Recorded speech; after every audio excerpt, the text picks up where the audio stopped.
আমার সোনার বাবারেও না, সেদিনকেও বাপে ধরে মারছে গো করে সোনার বাবা। জামালপুরের সরিষাবাড়িতে স্কুল থেকে শিক্ষা সফর পিকনিকে যাওয়ার পথে গাছের ডালের আঘাতে রাশিদুল ইসলাম নামে এক শিক্ষার্থীর মর্মান্তিক মৃত্যু হয়েছে। শনিবার সকাল ৮টার দিকে উপজেলার সাতপুয়া ইউনিয়নের বাগমারা মোড়ে এ ঘটনা ঘটে। নিহত রাশিদুল ইসলাম ব্যারিস্টার আব্দুল সালাম তালুকদার উচ্চ বিদ্যালয়ের ১০ম শ্রেণীর শিক্ষার্থী ও চর আদ্রা মধ্যপাড়া গ্রামের সিদ্দিকুর রহমান সিদ্দিকের ছেলে।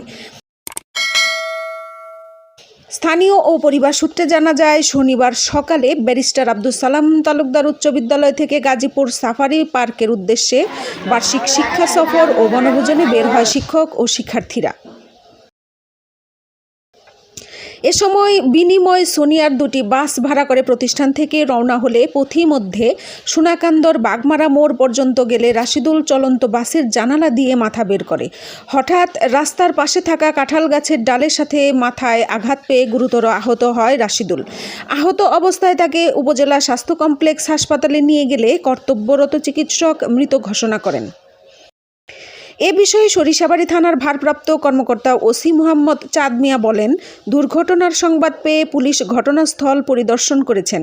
পরিবারের কারো কোনো অভিযোগ না থাকায় লাশ দাফনের অনুমতি দেয়া হয়েছে। Happy Akter, desk report.